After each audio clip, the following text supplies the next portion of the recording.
Hey y'all, I'm Shayna and I'm back with another review. This is for Ready to Love Season 10, Episode 8. We're meeting the friends. Last week, y'all know we met the exes unnecessarily. We really didn't meet anybody hardly, but this week we are actually meeting friends. We're going to get into it. I really wanted to go live this week, but I don't think that my schedule will allow. So I'm aiming for next Monday. Next Monday, I want to go live, kick it with y'all, talk with you. I've done live panels and I've been a part of other people's lives, but I haven't actually had my own live that I've hosted and just been me, catching up with y'all since I had gotten demonetized last year because I was holding out because when I remonetized, I wanted to have a nice celebratory live. And so I want to do that, where we talk, we chat, we catch up with life. We talk about the hot topics in these shows, get into everything, whatever, I'm not going to say nothing's off limits, but, we'll be very open. This week, Mercury was in retrograde. I'm glad that mess is over with, honey, okay? I went to that Chris Brown concert, and I'm going to just give y'all more details on the live, okay? Philly got to do better. It was a hot mess trying to get into that show, okay? My feet still hurt. To this day, okay? I had personal stuff going on, parenting, momming, just having stuff going on there and trying to get ready for back to school. And then, I got into a little car wreck. So just little stuff, but I also got remonetized. So take the good with the bad with the good. Now let's go ahead and get into this Ready to Love show because y'all ain't come to listen to all that. So we start off with Tommy, and he tells the ladies in the vault that they're meeting the men's friends. It's been shorter and shorter, like less and less time is being spent with Tommy. We're hardly spending any time or, seeing anything in the vault. Like it's been real short. But at this point, I just want to get to the getaway. I don't know if like they're trying different things with Philly and maybe Philly just wasn't given enough. I don't know what's going on, what they're doing here.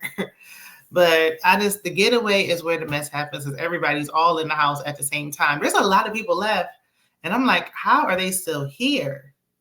Never take that break again. I said I wouldn't bring it up this week, but I just got to get that off. I got to get that off my chest one last time. Never do that again.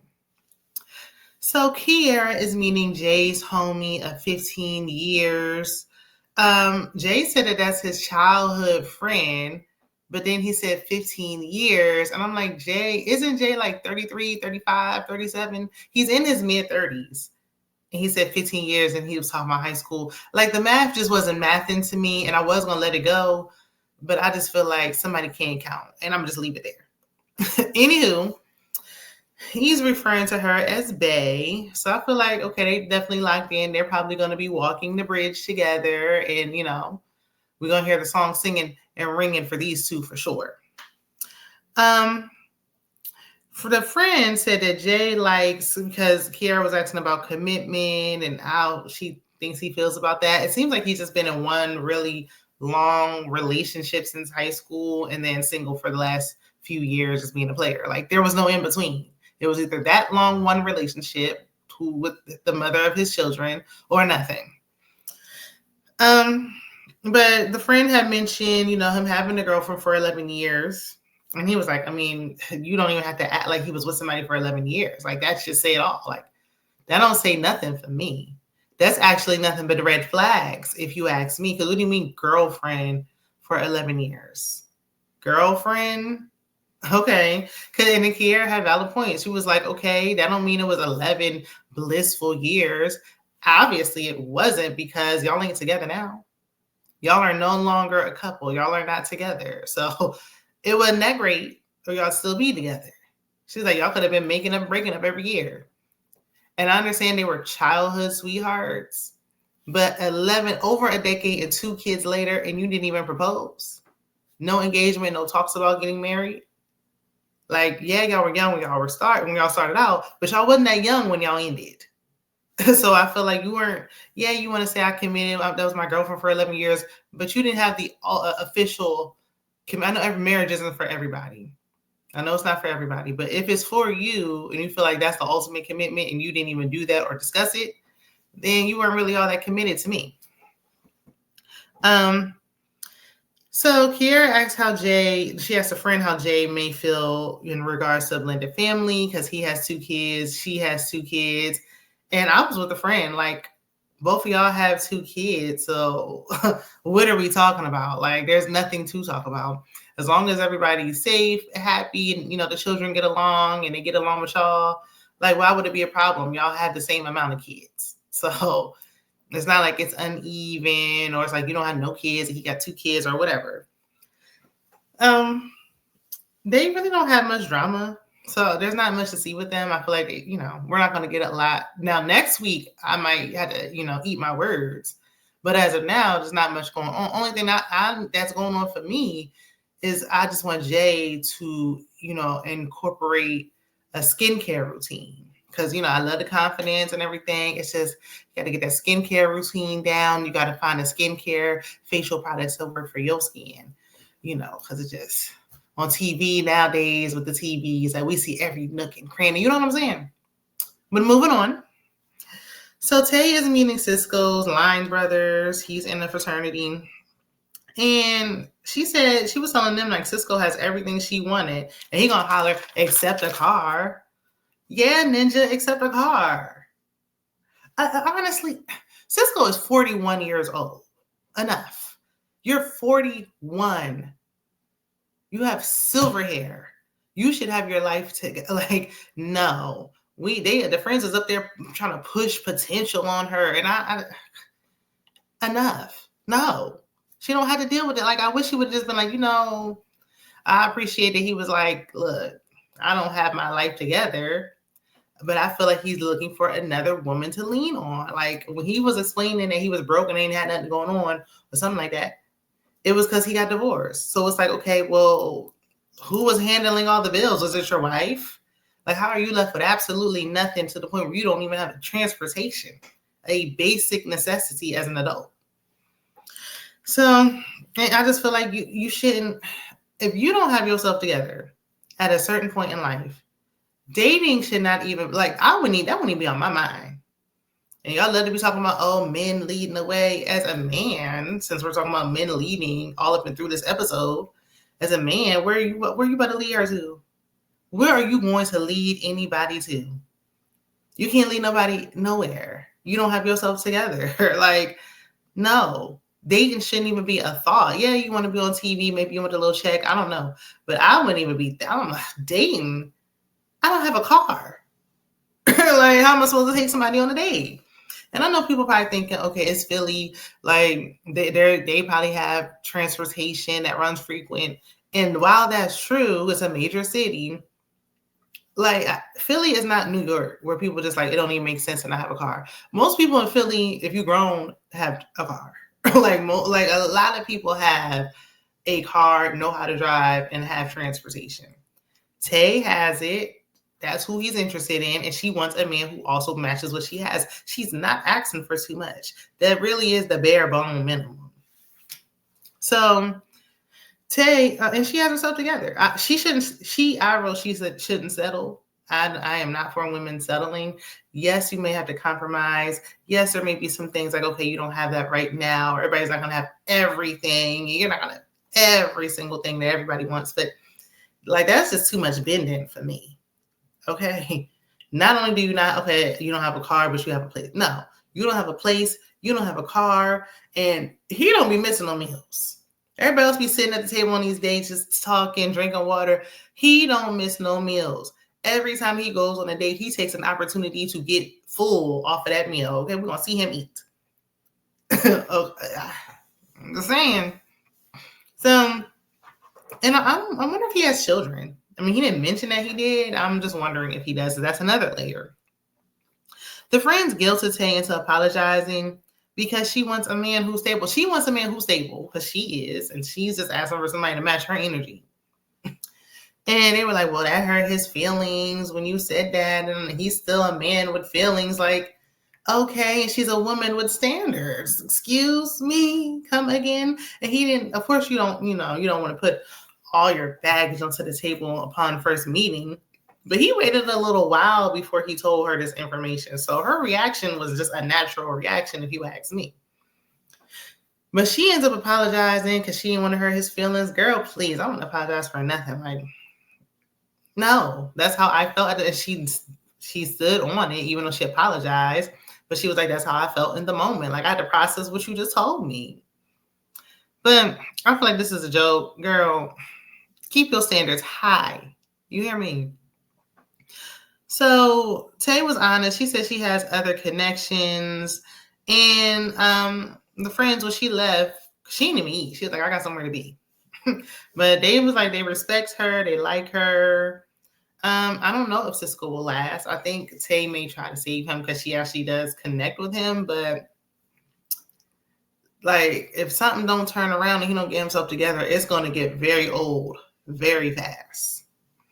So we see, a little back and forth. And I feel like rewinding or nothing like that. I just watched it the one time and turned the TV off. Okay. So we're going to take the notes like this.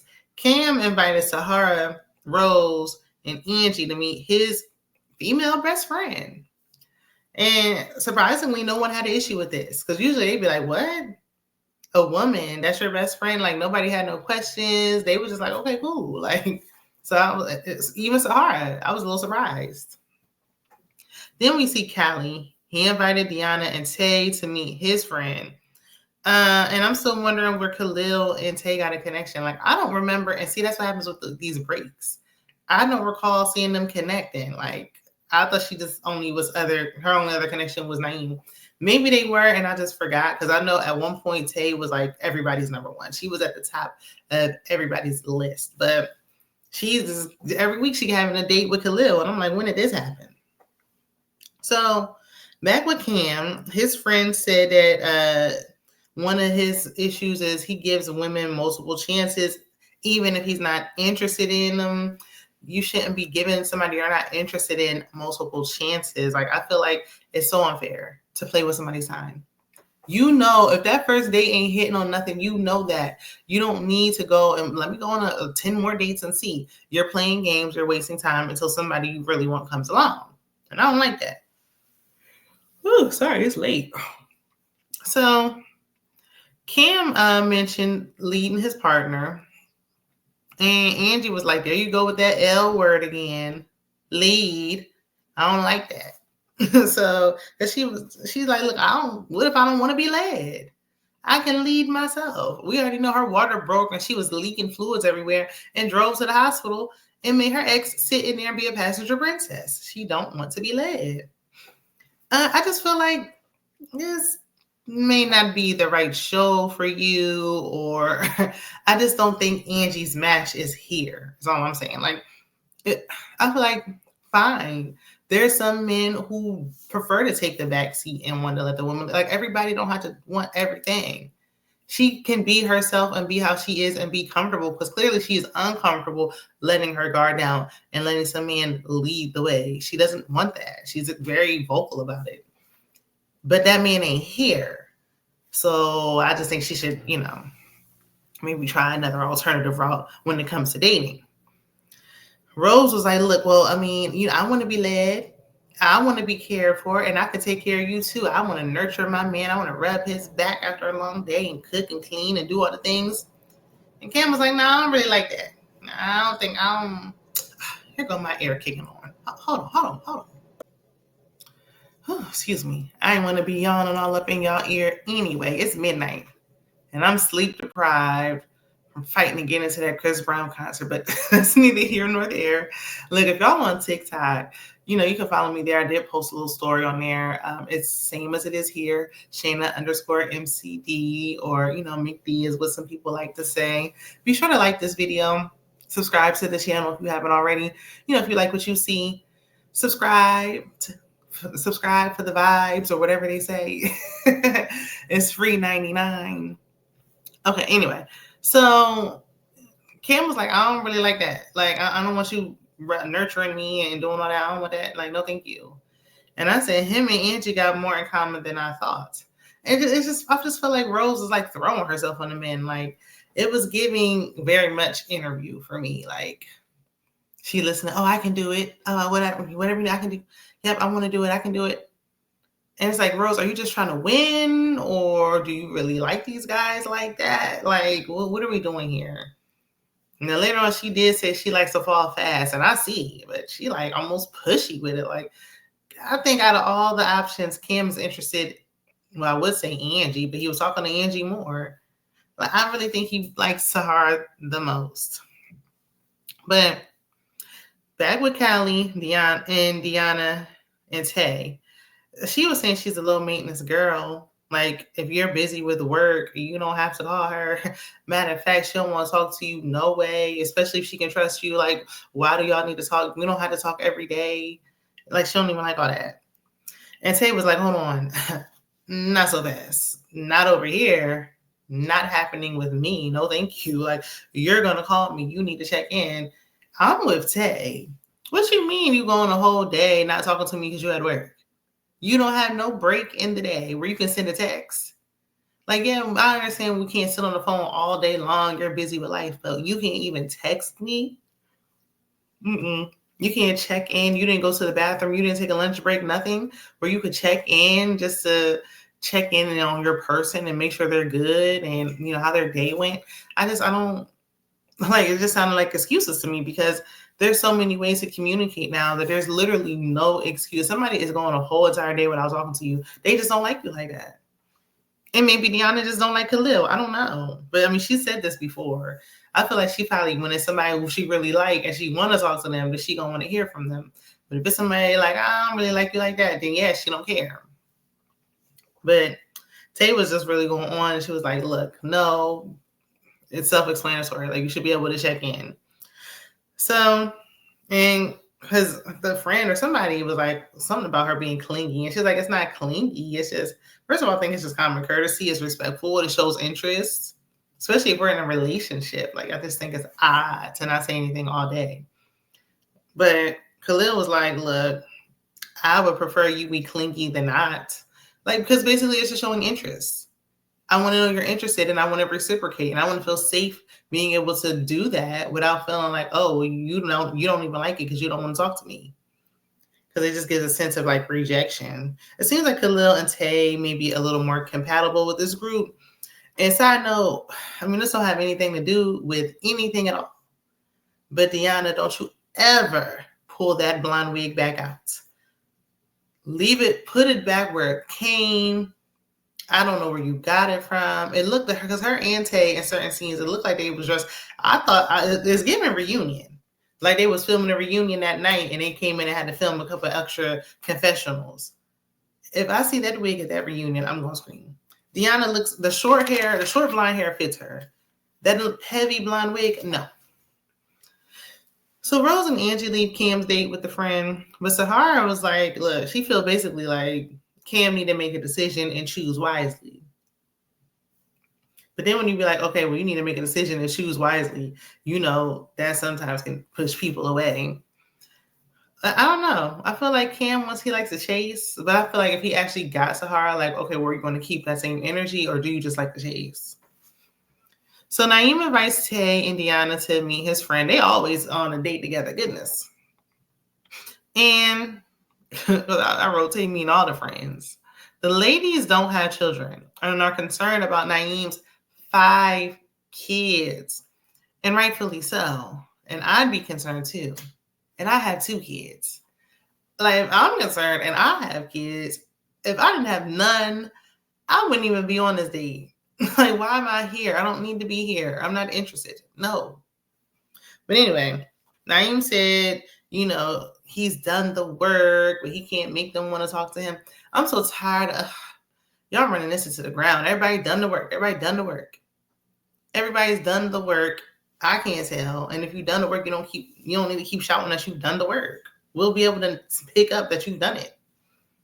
So he said he don't need a mother to his children. Like, he do enough for them. Like, they got mothers. It's fine.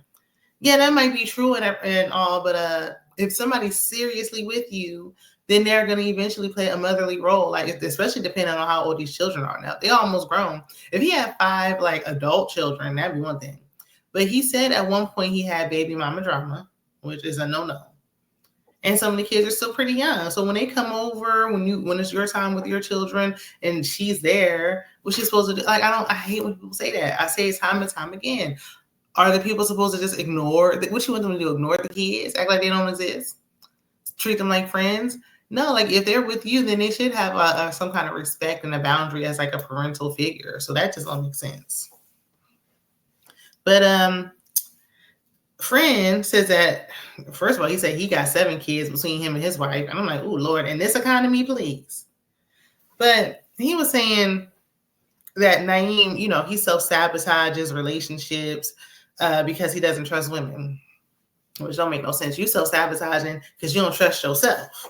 But anyway, we dig into Naim's relationship history because the ladies have questions. You have 3 mothers for your children. You didn't marry any of them. Now, I know he was trying to use that adoption thing, and I understand that plays a part, but why you didn't think to marry none of your children's mother? If he was married to one, I think it would like soften the blow a little bit. But it's like you just going around creating broken homes all over Philly. And don't nobody want that. I don't want to be in that. That's too much baggage. It's too much mess. So he said with the first one, the first mother, he was young and wild, and so was she. Well, I would hope that one of y'all calmed down once y'all procreated and brought life into the world. And probably more so was her than you. Just a wild guess. I don't know. Then he said with the second mother, he wasn't ready to change. Like he was used to being out in the streets, and he didn't know how to change. And with the third mother, he cheated, and he just couldn't understand why he can't control himself and why he keeps hurting people who love him. Sir, like you saying, he said it like he the victim, like he was wronged or something. Like these excuses are trash. And then at least a few of them, 1 or 2 of them, you have more than one child with. You had multiple children with at least some of them or one of them, and you couldn't get out the streets and stop cheating. Come on now, it seems like that's been an issue every time. I don't know if he's ready to settle down because I don't know. The timing is unclear. The timeline's unclear. When did the relationship end with your last child's mother? How many kids are with her? How old are these kids? I thought he said he had like a 3-year-old or something at one point. Maybe it's foggy. I'm digging back into my memory bank trying to remember. Okay. But if that's the case, it's like, okay, well, that's a young child. They say the child is 5. The relationship is still alive. So I don't know. I don't know if he's ready to settle down because he just hasn't been able to do it. And like I said, the lady's concerns are valid because of his history of cheating on top of everything else he has going on. So we see Hussein and 3 of his friends. They meet with Rose and Angie. Hussein has a friend, he's interested in the poly life. And Polly, I'm just going to call that particular friend because he was the most vocal. I'm going to call him Polly. He's like getting in Rose's business, her intimate, personal business. When he said, okay, it's a little intimate, it's a little personal, he should have just second guessed and be like, let me not ask that. As soon as that question came to his mind, he shouldn't have asked, matter of fact. But he asked her, she's conservative in the bedroom or open-minded. When I say this irritated me so bad. So bad. First of all, why would you ask that? You're supposed to be vetting these women for your friend, not for yourself. They're not trying to date you unless y'all swinging and y'all dibble and dabble and y'all share or something. I don't know what's going on here. Because Hussein was like, oh, you don't got to answer that. But he didn't really shut it down. Like, oh, wait, chill. Like, how about you here to get to know these ladies, not to be getting on their bedroom business. That's not for you to find out, sir. You ain't going to be there unless you want to. Are you trying to get up in there? Is that what this is?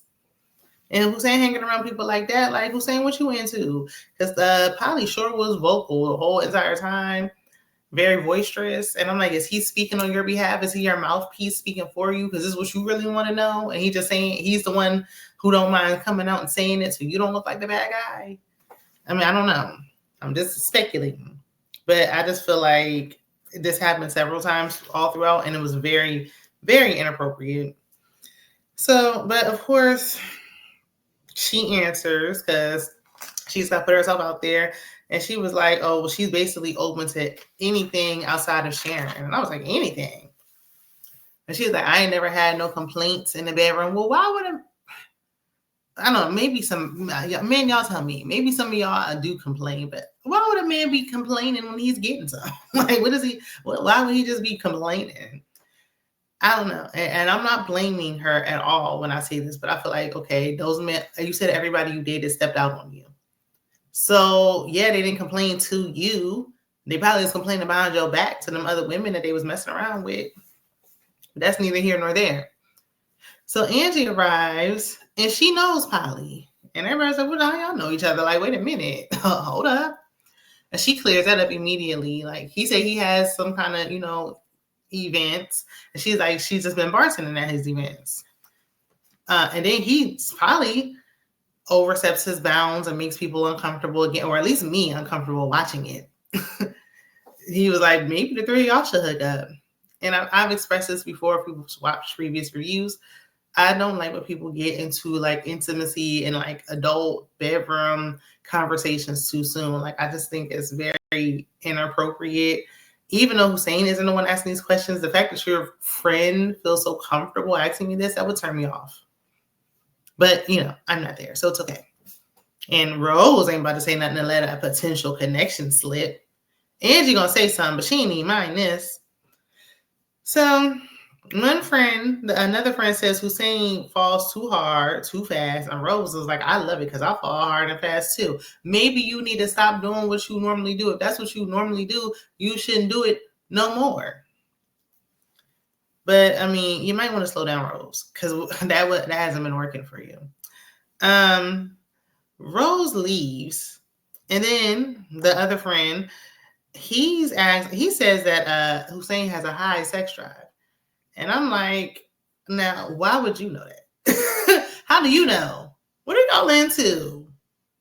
But anyway, Angie's turned on because she's like, really? But that turned her on. Like, oh, really? Because he's like, yeah, I've been hearing him. I heard him make the noises. Like, did you hear him just a time or two? Are y'all roommates? How often do you hear him? How loud is it? And then I feel like, is Hussein doing extra stuff like to make it all loud so his friends can hear him? Because Hussein is in his 40s. And I'm not saying, I don't know if he is or not, but if he is doing that, it's corny, very whack. So Angie calls out Hussein for not responding to her calls and texts. And he claims he was waiting on her because he knew he was going to see her that day to meet his friends. So he was like, well, I know I was going to talk to you then. Why didn't you at least say that? Why would you just not say anything and then try to justify like, oh, well, I've been single for so long. What that got to do with anything? It's common courtesy to just respond to somebody now. Even I too am guilty of like reading a text and getting distracted and putting my phone down and thinking I responded and I didn't. But all the time, and Angie, she does not like that. Because earlier in the season, there was somebody who did it to her. I can't remember who. I think he got kicked off early on, and she got him up out of there. Because no, you're not playing with her time like that. Because she's putting in the effort and the time, and she was already telling Tommy like, look, she got 11 siblings, and she's the baby. Babies are normally ones who like getting taken care of. But she was like, somebody always calling her for advice. Somebody else calling her for some financial reasons or whatever. And she still managed to carve out some time to try to call Hussein from to not respond and not answer and make up some excuse. So Angie needs communication. I really think that's a poor excuse. And it goes back to what they were talking about with Khalil. And I just don't think it's going to work. Like, he may potentially be the next guy up. I mean, I don't know. And especially if Rose may save him because she ain't going to say nothing about it. And from the previews from next week, it looked like Angie may be out of there next. But when it gets back to the men, I wouldn't be surprised if he was on the chopping block again. So the ladies deliberate, and Sahara suddenly shares that she's connecting with Jay. And I said, since when? I know they edit and they crop stuff out. Y'all don't got to come up here and explain. We already know. We watch the show. We know. We're not new to reality. And this is no slight at anyone. I had a former Ready to Love cast member like just jump on a live the other day and say that I was like basically giving them the business in the review. And I'm like, girl, I'm just assessing what I see on the TV. And it's like, what you didn't see and what you don't know, we know already they cut stuff out. It's reality TV. It's for our entertainment. We can only see an hour of show. Of course, we don't see everything. We know that. But I'm going off of what I did see. And you had to give them material to put in there. But anyway, and that's no shade. I'm just saying. So it just seems like this connection came out of thin air. Like they showed one little clip of them giggling, but that don't mean that they was connecting. Like it could have just been a little friendly chit chat. So I was just really surprised that she even said that. But because then she was like, don't look over here. I can feel your eyes on me talking to Kiara. And Kiara was like, I ain't say nothing. And I'm like, because girl, where are you squeezing this out of? Is it because Cam has 3 connections and you feel like, okay, well, I need to get me another connection because Cam has 3. So I need to make sure I'm staying in the game. Look, all the other guys been wanting you out of there. And I hate it for her, but since day one, Cam, if she didn't go to that second mixer, she would be gone. Which I'm glad they listen. I'm glad OWN listened to our advice on that. Stop getting rid of people the first episode. Stop it. But Cam was the one who saved her. So Hussein and Naim are up for elimination. And Naim is eliminated because he got too many kids. And that's no surprise. And I feel like he knew it. And he might have been self-sabotaging in that moment when he told them about his cheating ways. Like maybe he was like, I'm tired of coming up here. I'm not connecting with nobody. And he wanted to go. I don't know what y'all think. But y'all let me know. Are you glad Ready to Love is back? Like I said, they definitely can do better, but not too much on Ready to Love. Let's get these ratings up so we can get another season. I think they're about to film in Chicago. I'm excited for that. They used to do, but they would do 2 seasons in one city. So I don't know if they were just struggling. I know when they were trying to cast, and it always seems to be the problem, like they were really struggling to find men in Philly. And then we'd be like, like the men, like where y'all getting these men from? But I think a lot of men just don't want to be on these dating shows like that. So they were having a hard time. But that was it for the episode. Don't forget to like the video. Look out on my community tab once I'm getting ready to do the live and drop some other content or anything. It's going to be on there. So turn on your post notifications. And I will see you in the next one. Bye.